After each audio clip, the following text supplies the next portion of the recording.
una palabra de oración para empezar.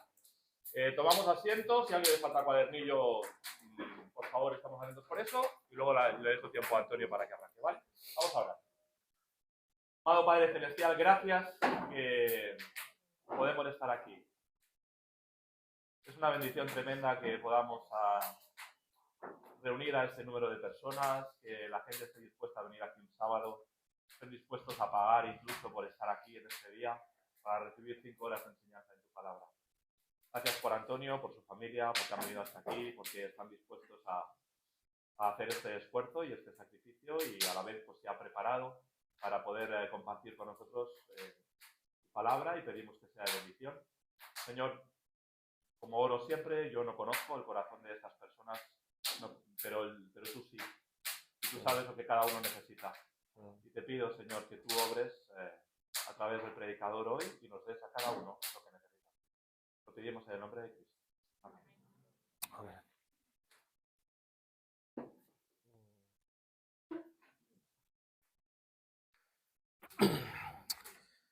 Bien, pues buenos días a todos. Es un gozo para mí de verdad estar aquí con vosotros.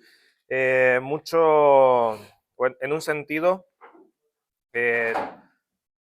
nervios y temor, porque aunque predico todas las semanas, bueno, casi todas las semanas, es la primera vez que voy a estar 5 horas así de una vez con un grupo. Entonces, esta primera hora va a ser un poco crítica para ver cuánto avanzo, cuánto puedo avanzar. Y los que me conocen saben que a veces me extiendo bastante, pero bueno, hoy tengo que correr un poquito. Me gustaría dar algunas instrucciones o para que entendáis un poquito cómo funciona el material que tenéis allí en vuestras manos. Si veis, bueno, esto que vamos a estar viendo hoy de Filipenses, el año pasado estuve en la iglesia predicando todo Filipenses, es mi costumbre predicar consecutivamente. Ahora mismo estoy por cartas del Nuevo Testamento, ahora mismo estoy en Primera de Pedro. Entonces estuve predicando más o menos 27 sermones de Filipenses, todo Filipenses. Entonces lo que tenemos aquí es un resumen de esos sermones. Para entender un poquito cómo funciona, es separado por capítulos. Entonces vamos a ver que dice capítulo 1 y un título del capítulo 1. Y luego vais a ver que tiene secciones. ¿Por qué son estas secciones? Esto es para ubicarnos un poco. Divido la carta en secciones naturales de los párrafos, del flujo, del contenido. Entonces tenemos allí secciones, sección 1, cada capítulo, sección 1, sección 2, sección 3, y tiene un pequeño título allí. Y solamente para tener en mente, bueno, dice la sección y la cantidad de versículos que contiene. Y hay un cuadro que dice bosquejo exegético. Esto no lo vamos a ver ahora mismo en esta exposición. Esto es para los que quieran estudiar un poquito más. Les he dejado este bosquejo exegético. ¿Por qué un bosquejo exegético? Porque el bosquejo exegético es lo que dice el texto, ¿sí? Es literalmente lo que dice el texto, casi literalmente, y lo que vamos a ver ahora es cómo se presenta o la aplicación de lo que dice el texto. Así que vamos a empezar con una pequeña introducción entonces a esta carta. Y lo primero que me gustaría decir para ir pensando en Filipenses es que esto es como un viaje, la vida cristiana es como un viaje. Seguramente has tenido un viaje alguna vez, un viaje que pretendía o tenía que ser disfrutable, se suponía que iba a ser hermoso, pero quizás en el transcurso del viaje ocurren cosas. Quizás se pincha una rueda, quizás hay riñas, los padres quizás van ahí con sus niños y los niños empiezan a pelear allí, ¿verdad? Quizás cosas que nos quitan el gozo, que nos afectan las expectativas y perdemos de vista por momentos ese gozo que debíamos tener en el viaje. ¿Os ha pasado? Sí. Ahora, la vida cristiana es como un viaje. Un viaje, como vamos a ver, hacia nuestra patria, hacia nuestra verdadero hogar, que es el cielo. Y también muchas veces ocurren cosas. Este viaje debería estar caracterizado por el gozo, como vamos a ver en Filipenses. Pero a veces ocurren circunstancias que nos hacen perder de vista el gozo, el verdadero gozo. A veces hay riñas, a veces hay pecados, a veces hay problemas, dificultades, afanes, perspectivas incorrectas también, que entonces distorsionan un poco ahí el propósito del por qué Dios nos está conduciendo hacia su hogar.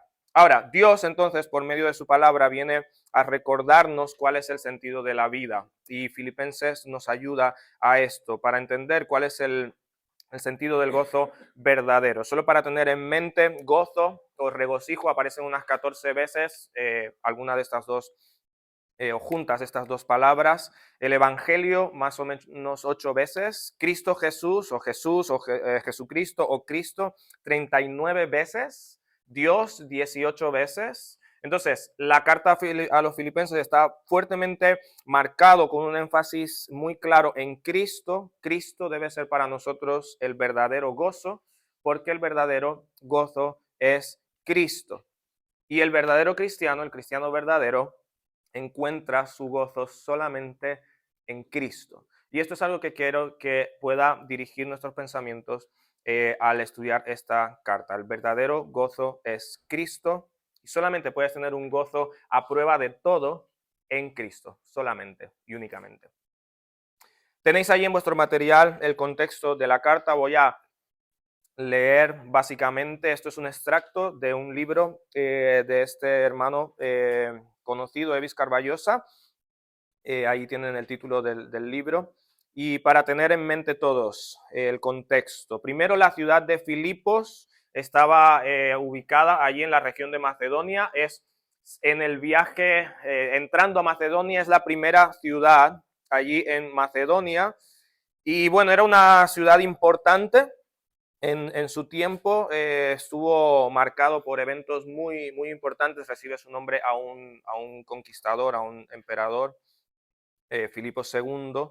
Y básicamente era una colonia romana y como colonia romana era una copia de Roma con privilegios. Era muy importante en su momento. Ya, ¿tenéis información allí sobre...? No, simplemente los títulos. No, sí tenéis todos los párrafos, así que podéis leerlo quizás más detenidamente en casa. En cuanto a los ciudadanos de Filipos, los filipenses eran ciudadanos romanos y esto era muy importante para ellos.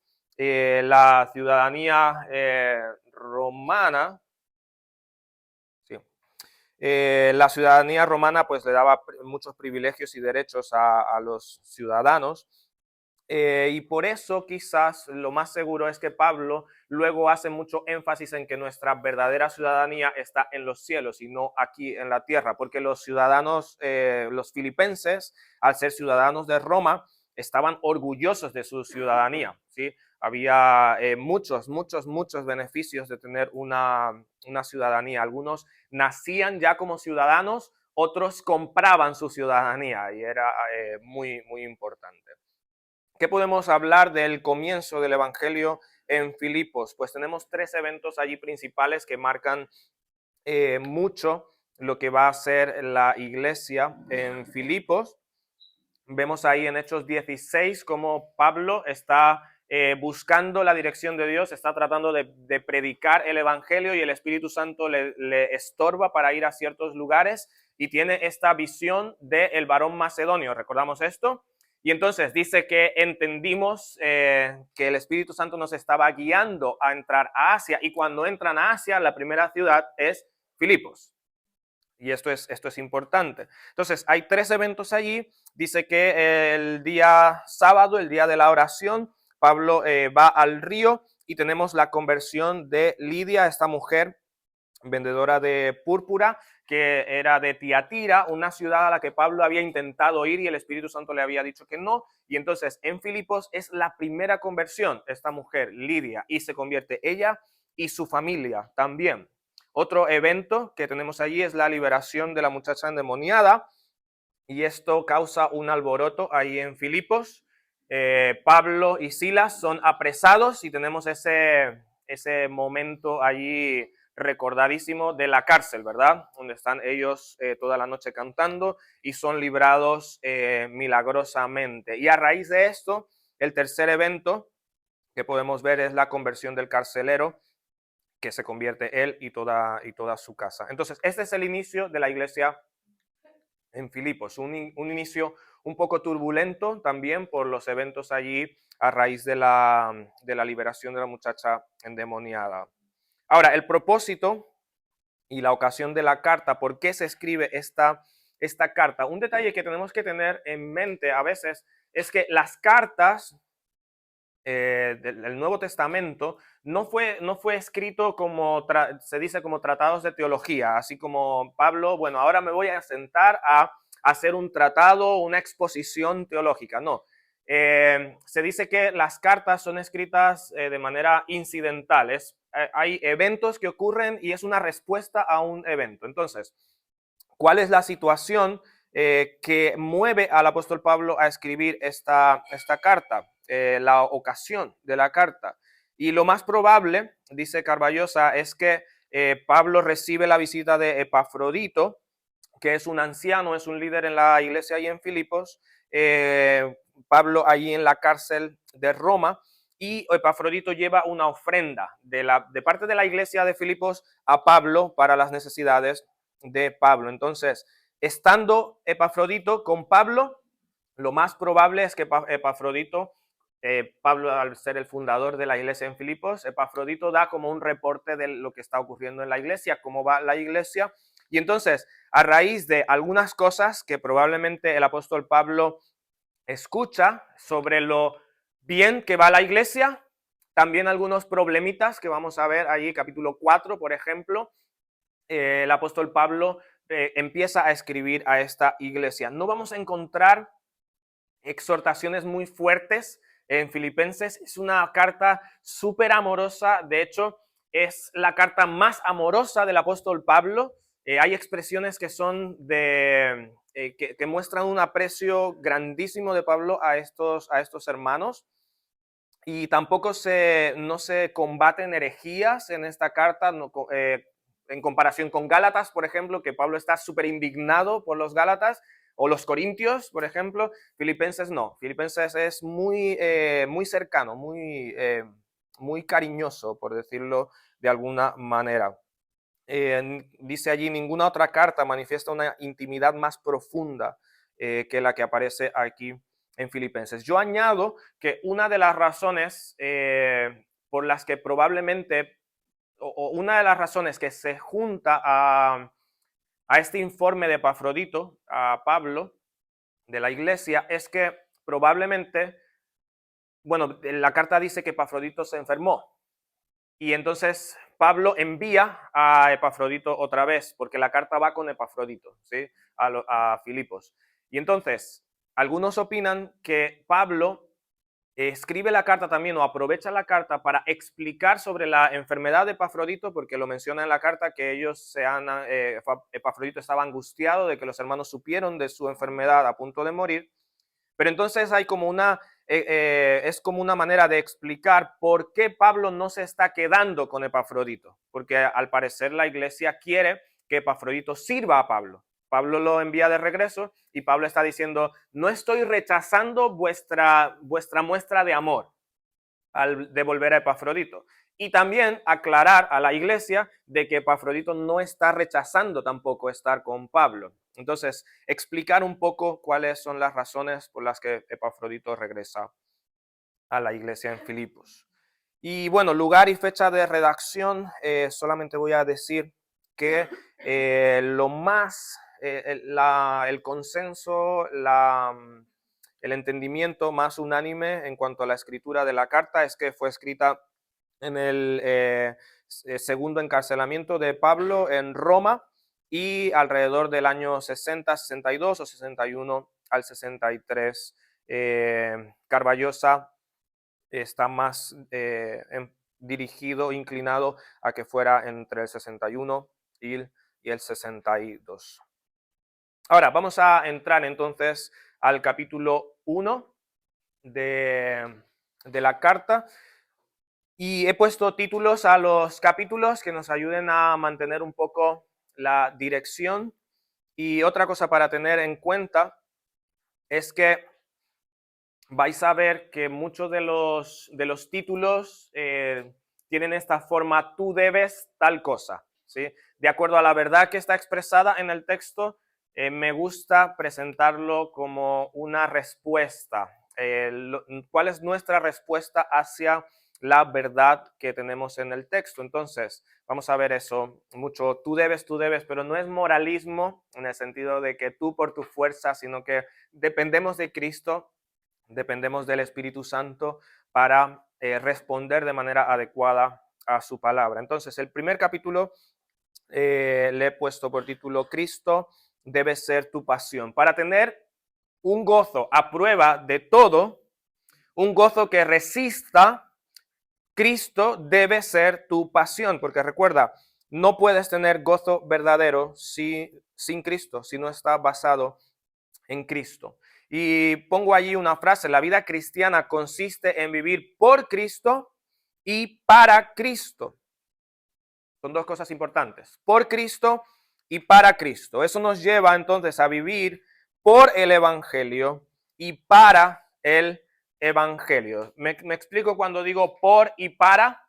¿Sí? Es por medio de, pero con el fin también y con el propósito de el Evangelio.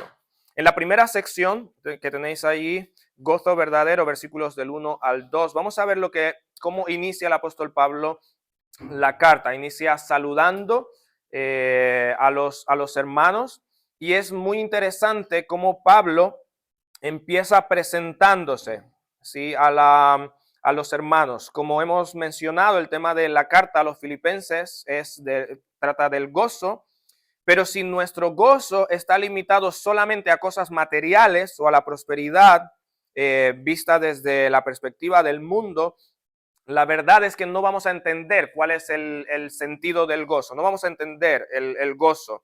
No sabemos cuál es todo el bien que Dios ha preparado para sus hijos. Muchos cristianos ignoran cuál es el sentido de la vida, cuál es el propósito de la vida cristiana. Muchos cristianos no entienden en qué consiste el gozo verdadero que Dios quiere que sus hijos tengan. Muchos cristianos no entienden cuáles son las bendiciones que Dios tiene preparados para sus hijos y analizan las bendiciones solamente en base de cosas materiales, y eso es algo muy pobre. De verdad, es algo muy pobre. Ahora, vamos a ver cómo Pablo está enfocando incluso en su saludo, cuál es el espíritu de Pablo, cuál es el sentir de Pablo. Y lo primero que vemos en el versículo 1 es que Pablo y Timoteo se presentan allí como siervos de Jesucristo. Y esto es algo que puede parecer antagónico. Hay gozo verdadero y duradero en ser un esclavo de Cristo. ¿Sí? MacArthur comenta que el uso que Pablo le da a esta palabra no es la de un esclavo, una esclavitud, un servicio opresivo, algo negativo y denigrante, sino más bien una entrega voluntaria a un amo que se ama, ¿sí?, a un amo que se aprecia. Y esto requiere pues gozo, lealtad, y yo creo que es totalmente acorde a Cristo, porque Cristo es el mejor de los amos, y espero que todos estemos de acuerdo.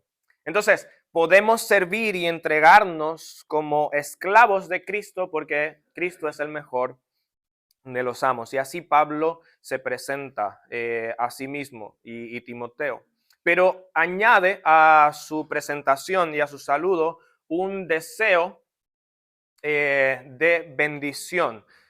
Me perdonáis si las diapositivas a veces no uso diapositivas habitualmente, entonces mi cerebro tiene que dividirse para esto. Pablo añade un deseo de bendición ahí en el versículo 2. ¿En qué consiste el deseo de Pablo? Seguramente, ¿te acuerdas cuando acaba el año? Y deseamos, ¿qué decimos para iniciar el nuevo año? ¿Mm? Que tengas un próspero año nuevo. ¿Y a qué nos referimos normalmente? ¿A qué se refiere la gente? Salud, dinero, puras cosas materiales. Pero mira el deseo de Pablo al saludar. Dice, gracia y paz. Bueno, vamos a leer. Voy a leer. ¿Cuántos han leído Filipenses? Vale. Según el tiempo, vamos a tratar de ir leyendo los textos. Versículo 1 dice, Pablo y Timoteo, todos tenemos nuestras Biblias ahí, está con vuestras Biblias abiertas. Pablo y Timoteo, siervos de Jesucristo, a todos los santos en Cristo Jesús que están en Filipos con los obispos y diáconos. Escribiendo a la iglesia, se presenta a sí mismo como siervo de Jesucristo. Y ahora el versículo 2, gracia y paz a vosotros, de Dios nuestro Padre y del Señor Jesucristo. Este es un saludo habitual en la mayoría de las cartas del Nuevo Testamento, excepto en Santiago, Primera, Tercera de Juan y Judas. Y ahora vamos a ver dos componentes de este deseo, de este saludo. El primero es la gracia. ¿Qué es la gracia? Podemos resumir la gracia como un don no merecido. Hemos escuchado esto, ¿verdad? La gracia te da lo que no mereces y no te da lo que mereces. ¿Sí? ¿Entendemos esto? Cuando pensamos en la gracia de Dios, pensamos en por lo menos tres aplicaciones de esta gracia. Y voy a mencionarlas rápidamente. Si esto avanza, que no avanza.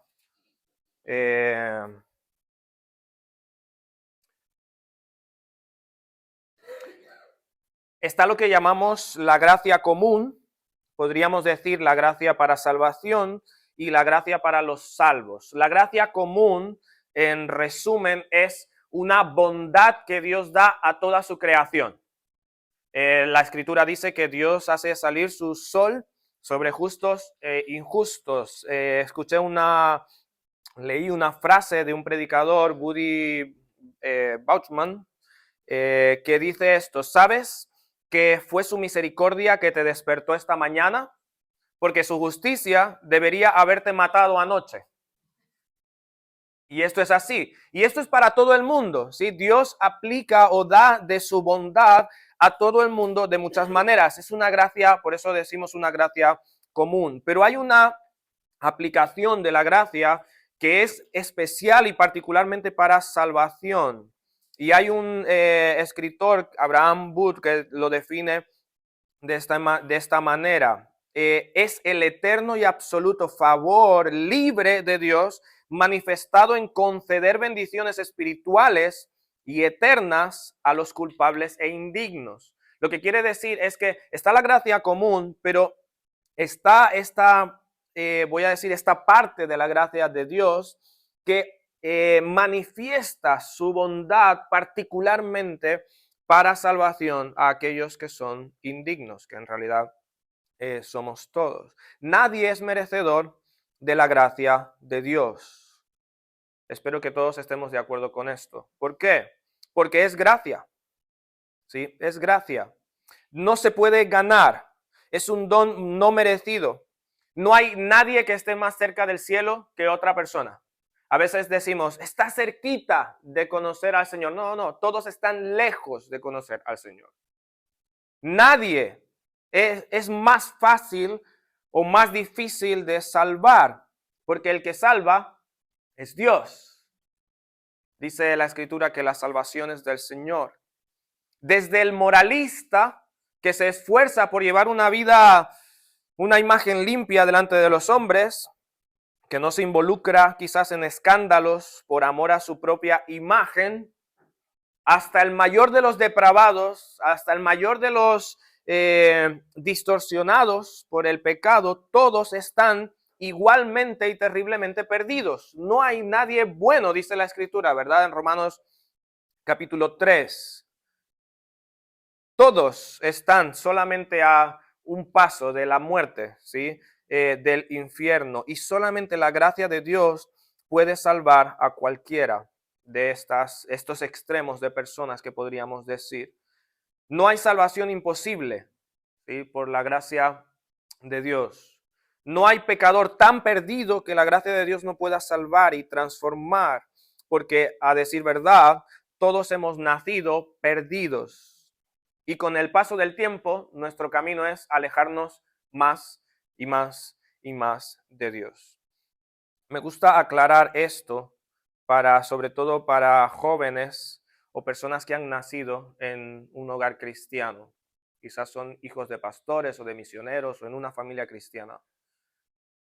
Y se sienten tan cerquita de Dios a veces, ¿sí?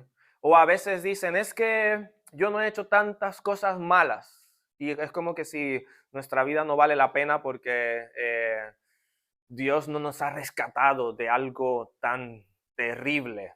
Yo soy hijo de pastor y era una de las cosas que pensaba. Mira a aquella persona cómo Dios le ha rescatado de manera extraordinaria. Y a mí, bueno, lo único que hice fue robarle el caramelo a mi hermana. Bueno, el asunto es que un solo pecado merece la condenación eterna. De hecho, nacemos siendo pecadores, mereciendo la condenación eterna, la ira justa de Dios. Entonces, cuando Dios nos salva, no necesitamos haber sido la peor persona delante de la humanidad, porque somos la peor persona delante del Dios que es eternamente santo. Así que agradece la salvación, porque es por gracia. Al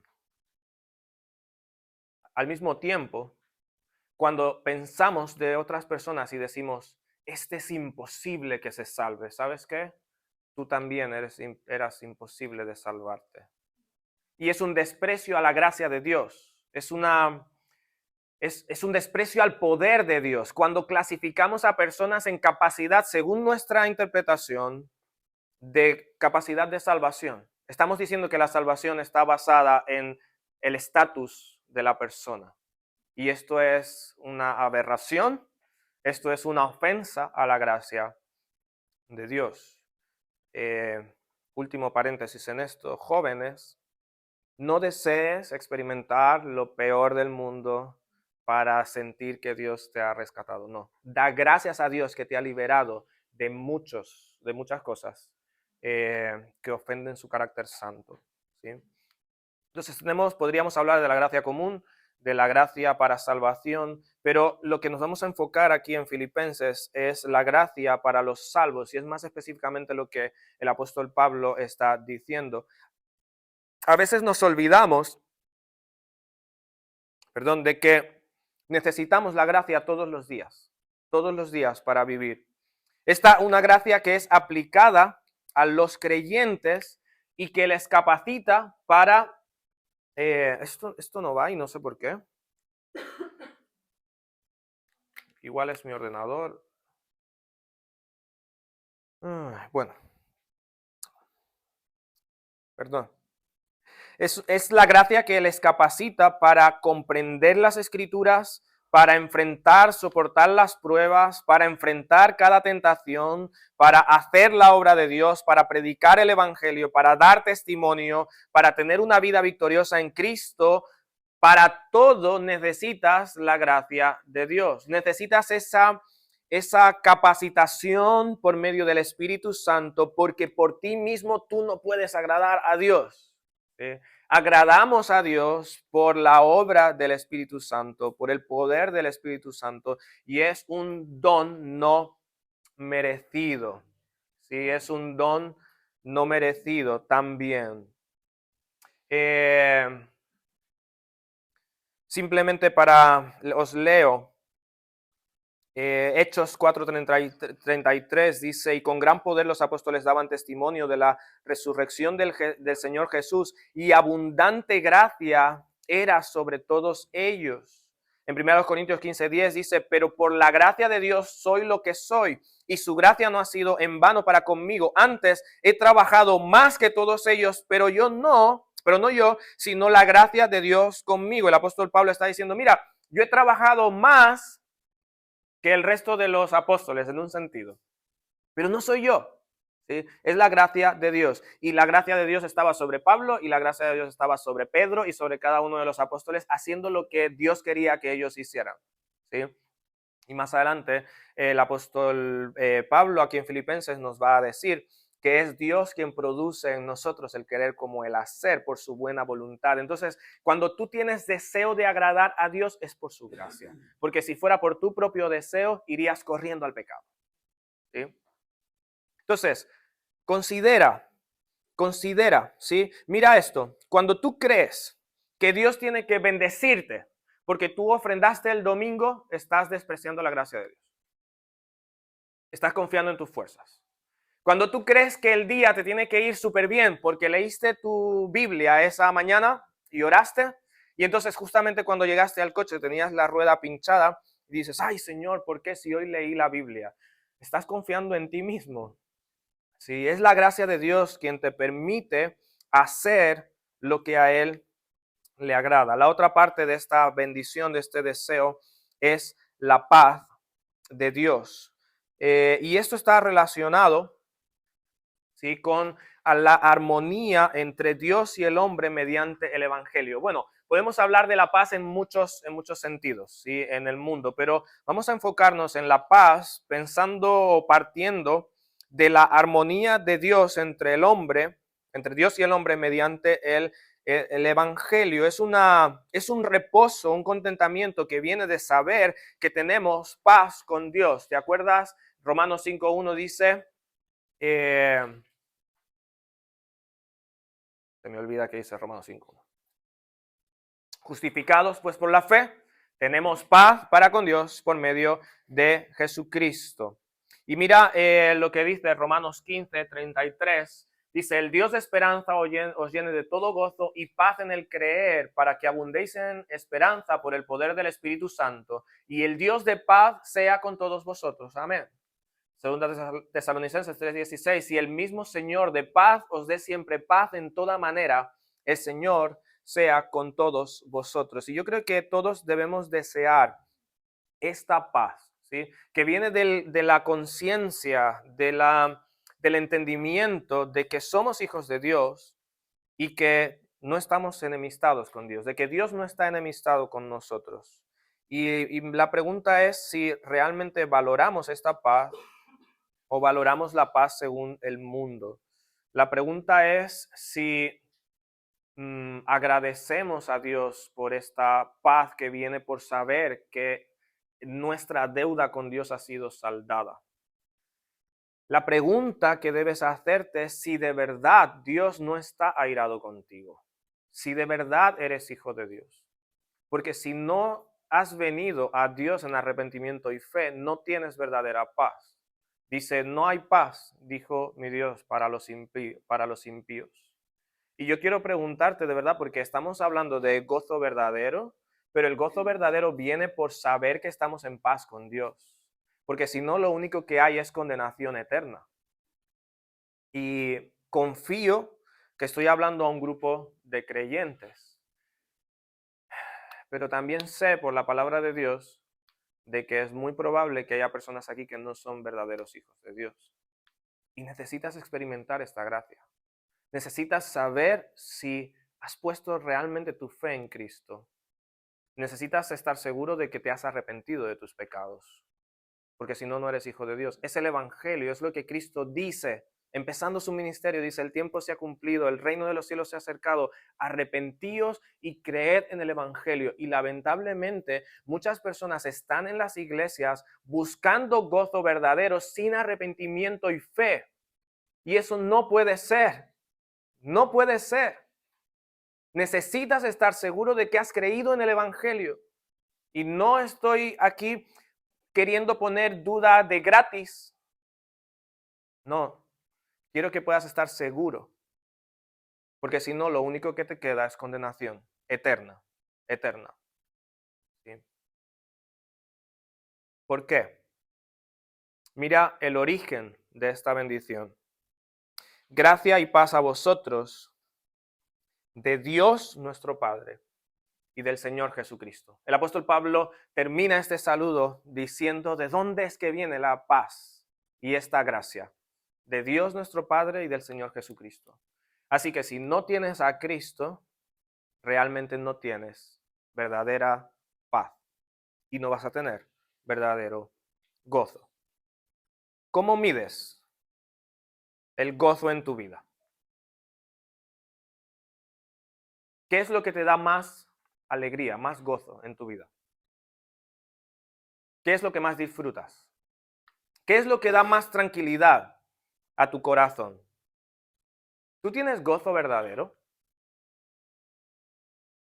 Una pregunta seria. ¿Tienes gozo verdadero? O quizás dices, es que pastor, si tú supieras todas las cosas que a mí me han sucedido. Espero que puedas ver más adelante que el gozo y la paz de Dios no está sujeto a tus circunstancias, sino que sobrepasa todo entendimiento. A pesar de tus circunstancias. Te pregunto nuevamente, ¿tú tienes gozo verdadero? Este gozo solamente puedes encontrarlo en Cristo. ¿Sí? Y a menos que estés mirando a Cristo, y a menos que Cristo sea tu pasión, como hemos titulado este primer capítulo, no vas a tener gozo verdadero. ¿Tú has puesto verdaderamente tu fe en Cristo? ¿Tú experimentas la gracia de Dios? ¿Tú tienes verdadera paz con Dios? Porque esta es la base de la verdadera paz en nuestra vida. Ahora, vamos a pasar a la sección 2. El apóstol Pablo, versículos allí del 3 al 7,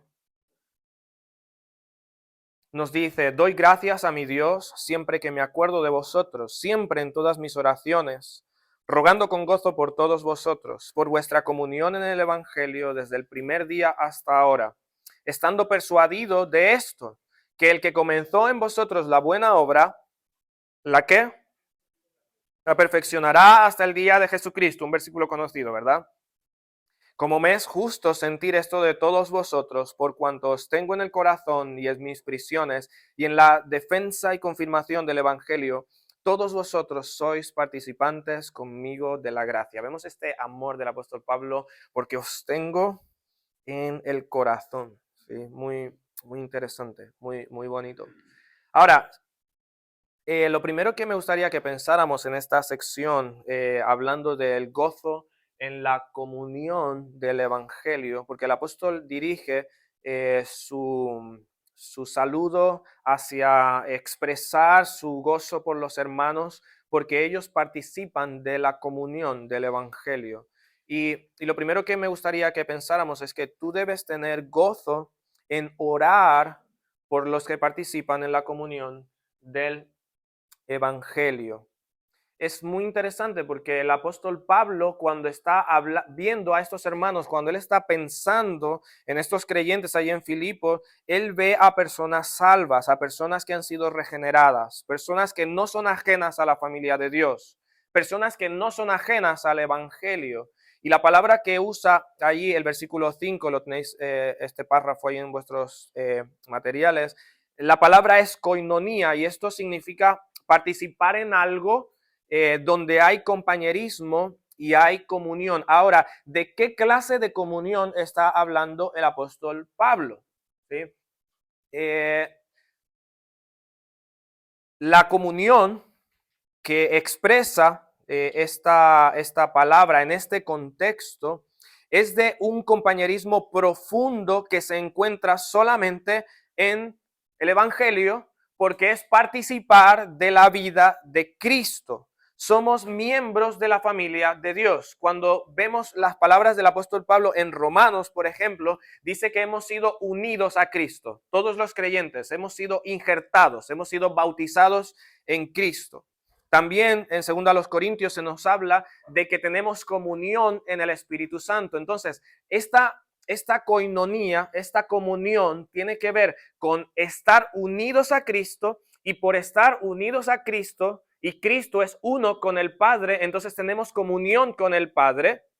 Recordamos, primera de Juan dice, y nuestra comunión verdaderamente es con el Padre, con su Hijo Jesucristo, y también comunión con el Espíritu Santo. Es decir, la comunión por medio del Evangelio Es una participación, una interacción con Cristo, con el Padre, con el Espíritu Santo y también con los demás creyentes. Y esto es súper importante, porque hay un montón de gente que dice ser creyente, pero no quiere tener nada, no quiere tener nada que ver con los hijos de Dios. Y el apóstol Pablo está pensando en los filipenses y él está orando con gozo por ellos. ¿Sí? ¿Por qué? Porque juntos están participando de la misma comunión. Si tú eres hijo de Dios, tu gozo debe venir del Evangelio. Pero cuando viene tu gozo del Evangelio, esto involucra a más personas, porque hay más personas que son parte del Evangelio. Y tú debes tener gozo en pensar en ellos. Tú debes tener gozo en orar por ellos. Y podríamos preguntarnos, ¿tú oras por tus hermanos en Cristo? ¿Piensas, oras con gozo por aquellos que son tus hermanos, por estar unidos todos a Cristo? O como vamos a ver más adelante, o hay malos sentimientos hacia otros hermanos en Cristo. O hay hermanos por los que no puedes orar.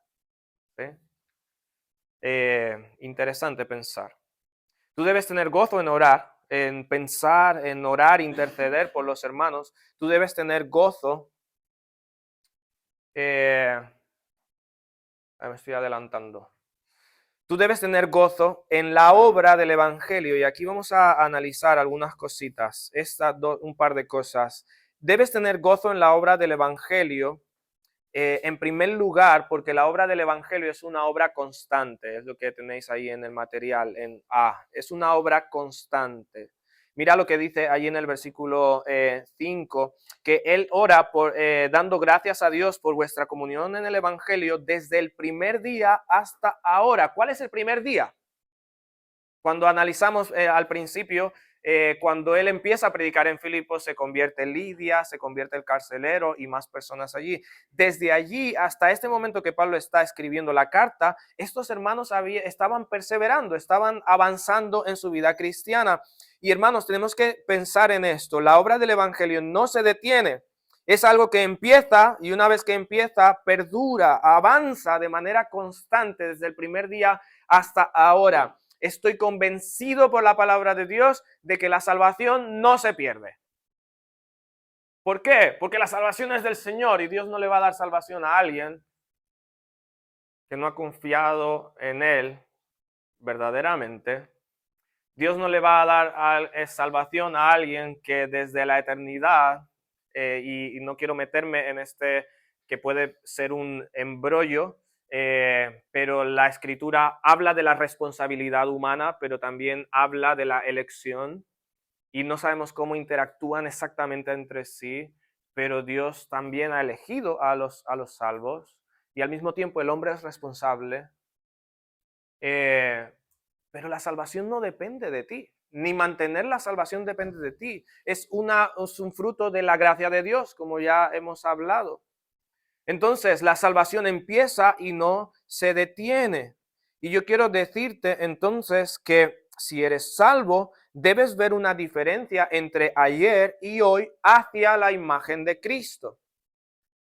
¿Cómo ves tu trayectoria en el Señor? ¿Tú ves que hay cambios, que hay avances en tu vida cristiana? ¿O hoy eres peor que cuando creíste, cuando dijiste entregar tu vida a Cristo? No puede ser. No puede ser, porque es una comunión que avanza día con día, que avanza desde el principio hasta ahora. ¿Se manifiesta esta obra de transformación del Evangelio en tu mente? ¿Tú piensas diferente ahora? ¿Cuál es tu cosmovisión? ¿Cuál es tu entendimiento del mundo? Yo lamento mucho cuando a veces escucho a cristianos que piensan igual que los inconversos o peor. Lamento mucho cuando veo personas que llevan años en el Señor y a veces los inconversos tienen un pensamiento más razonable que muchos cristianos. Y eso es una tragedia, eso es triste. Porque debe haber una diferencia, ¿sí? Porque la obra del Evangelio es una obra constante y debe darte gozo. La semana pasada un hermano me preguntó, pastor, ¿sería arrogante que yo, cuando he visto que bajo una circunstancia donde antes yo me descontrolaba y ofendía, ahora veo cómo Dios me ayuda a responder? Dice, ¿sería arrogante que yo me alegre de eso? Y yo le digo, hermano, ¿cómo va a ser arrogante? Injusto fuera que ahora tú respondes bien y dices, ay, qué triste estoy, porque mira cómo he respondido bien. No, eso no es natural. Claro, el gozo no debe estar centrado en nosotros. Mira cómo yo respondí. No, mira la obra del Evangelio en mi vida. Mira la obra de la gracia de Dios en mi vida. Y esto debe darte gozo porque no es por ti, es por la gracia de Dios, pero debe haber una diferencia. No puedes seguir siendo el mismo, porque si sigues siendo el mismo va contrario al Evangelio. De modo que si alguno está en Cristo, nueva criatura es. Así que es imposible que una persona que dice que crea en el Evangelio realmente, que haya sido transformada por el Evangelio, sea igual que antes. No solamente es una obra que avanza constantemente, sino que es una obra también completa. La obra del Evangelio no se detiene y no la destruyen los eventos o las circunstancias que puedan ocurrirnos. El Evangelio nos lleva hacia la gloria y ni la muerte puede detener esto, porque más bien la muerte es el paso de entrada a la eternidad. La obra de Dios de hacernos a la imagen de su Hijo será llevada a cabo sí o sí, porque el Dios soberano, el Rey del universo, así lo ha determinado y no hay nada que detenga su mano. Va a ocurrir sí o sí. Ahora, ¿significa esto que yo puedo vivir como quiero y decir como al final Dios me va a transformar? Estando persuadido de esto, Él va a completar la obra, así que yo hago lo que quiero. ¿O voy en contra incluso de la obra de Dios en mi vida? No, porque Primera de Juan dice que todo el que tiene esta esperanza en Él de estar con Cristo, ¿qué hace? Se purifica a sí mismo así como Él es puro. Así que si tú no estás caminando a la santidad, es probablemente porque no eres hijo de Dios. ¿Me explico en eso? No creo en los cristianos, en un sentido, no creo en los cristianos descarriados. No.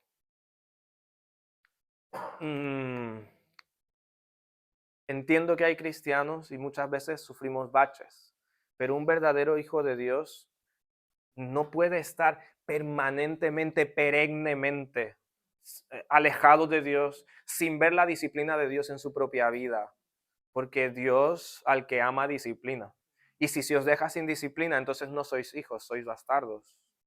Entonces, sí o sí, tenemos que tener este compromiso con la santidad, este compromiso con la obra del Evangelio en nuestra vida. Y esto debe darte un gozo, pues, inigualable, porque no estás condenado a ser siempre como eres, como has sido sin Cristo, así con nuestras debilidades y nuestros pecados. ¿Sí? Y esto debe producirte gozo. Cuando predicaba esto decía a los hermanos, algo que me da esperanza es que este Antonio no será así por siempre. Este Antonio, con sus debilidades, con sus tragedias, con sus rebeliones, no quedará así por la eternidad. Un día, por la gracia de Dios, seré semejante a mi Salvador. Y eso es hermoso. Yo no quisiera una eternidad siendo como soy, de verdad. ¿Sí? Así que gracias a Dios por su obra. Tienes que ver una diferencia. ¿Sí? Y tienes que tener gozo en que la obra del Evangelio será una obra completa. Una obra completa. No es como cuando vienes y compras un coche usado y lo maquillas por fuera, pero se queda con el mismo motor. ¿Sí? No, es una nueva creación, ya hemos hablado, de modo que si alguno está en Cristo, nueva criatura es. Y es una nueva creación que ha empezado allí en la salvación y es una nueva creación que será perfecta y completa cuando veamos cara a cara a nuestro Salvador. Y yo te pregunto, ¿de verdad a ti te da gozo eso? ¿Te da esperanza eso? De verdad quiero decirte que hay muchas cosas en esta vida, hay muchas luces en esta vida que no nos permiten gozarnos en recordar estas verdades. ¿Sí? Y nos dejamos abrumar por tantas circunstancias en nuestra vida, por tantos problemas, por las cosas de aquí, ahora. Ahora miras, recuerdas o entiendes por qué Pablo dice poner la mira en las cosas de arriba y no en las de la tierra. No solamente en las cosas espirituales como en la vida espiritual, sino en esta esperanza que Pablo dice ahí a Tito, que es la esperanza bienaventurada, la gozosa esperanza que viene nuestro Salvador, que nos lleva con Él, que estaremos en su presencia y seremos transformados con Él. El cuerpo de muerte será destruido y seremos perfectos. Esto es parte del Evangelio. Algunos cristianos no hablan tanto de esto, ¿sí? No hablamos tanto de esto, pero es la promesa del Evangelio y esto debe darte gozo. Y vamos a ver más adelante también cómo esto nos ayuda a tener un gozo verdadero. No solamente orar por los participantes del Evangelio, por tener gozo en la obra del Evangelio, sino tener gozo en participar del Evangelio. El apóstol Pablo ve a estos hermanos, eso le trae gozo en su corazón. Dice que es justo que él tenga este gozo porque verdaderamente son hijos de Dios. Y hermanos, todos los hijos de Dios estamos unidos por la gracia, por participar de esta gracia de Dios. Y debemos compartir también esta gracia con otros. Como el apóstol Pablo ahí, aún en prisiones, aún en situaciones complicadas. Y tenemos que recordar esto. No sé, se me fue. No somos miembros solitarios. Si un miembro triunfa, ¿qué? Triunfamos. Hay muchos cristianos envidiosos que no son capaces de estar gozosos porque otro cristiano triunfe. Y esto es muy triste. ¿Sí? Si un miembro se duele, nos dolemos. Y hay muchos cristianos que son insensibles, que son incapaces de dolerse con otro hermano que está sufriendo, que está doliendo. Y cuando alguien está dolido, lo que hacemos es regañarle y tratar de... no sé si os acordáis de Job. Job está en un momento súper tenso ahí y dice palabras que a veces quedamos así diciendo, Job realmente era cristiano, pero dice la escritura que Job no pecó con su lengua. ¿Sí? Y Job hay un momento donde dice, ¿le vas a hacer caso a las palabras de un angustiado? Y eso me llama la atención porque no estoy hablando de ser pecaminoso en nuestra manera de reaccionar a las situaciones, pero hay hermanos que están dolidos y en vez de sentarnos un momento con ellos y tratar de entenderles y tratar de que ellos puedan ver dónde está el límite y dónde el dolor y nuestras expresiones se convierten en pecado, pero comprenderles, lo que hacemos es regañarles y no nos dolemos con las personas. Alguien está dolido y nos presentamos quizás como los hermanos fuertes espirituales. Aquí estoy yo para sacarte de este bache. Y no hay empatía. Falta mucha empatía muchas veces, ¿sí? Si en la cárcel también, si en la defensa y confirmación del Evangelio, nosotros igualmente. Ningún creyente debe sentirse abandonado, dejado a un lado, porque somos un cuerpo y debemos mostrarlo. No estoy hablando de consentir el pecado, no estoy hablando de ser indulgente, no estoy hablando de que no tenemos que hablar fuerte la palabra de Dios, no estoy hablando de que ahora no debe haber disciplina eclesiástica, ¿sí? Digo amén a todo eso, pero todo con verdadero amor cristiano, todo con ser partícipes unos de otros. No somos... ¿ha ido esto? Quiere que terminemos. No somos llaneros solitarios y es triste. Es triste cuando nuestra relación de hermanos es solamente el domingo allí y cada quien para su casa y el resto de la semana ni oramos por los que participan de la fe y del evangelio, no intercedemos por ellos, no nos gozamos por la obra del evangelio en otras personas. nos olvidamos de la obra del Evangelio en nosotros mismos. Por eso andamos muy amargados, ¿sí? Por eso andamos muy tristes. No tenemos en mente esta obra constante en nuestra vida, en otros y en nosotros, ¿sí? Alguien dice que se convierte al Señor y decimos, qué bueno, vamos a ver si es cierto. No, alégrate. El tiempo mostrará si hay fruto o no, pero en ese momento alégrate. Y Dios se encargará de mostrar, porque hay que pensar mal de una vez.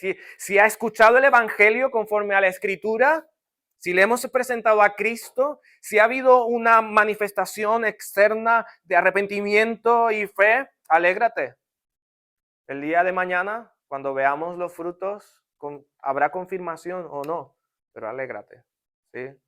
Y alégrate porque Dios se ha empeñado en salvar a pecadores indignos y completará su obra por su amor, por su gracia. Y un día seremos semejantes a Él, porque le veremos tal como Él es. Que el Señor los bendiga. Nos vemos unos minutos. Muy bien, muchas gracias, Antonio.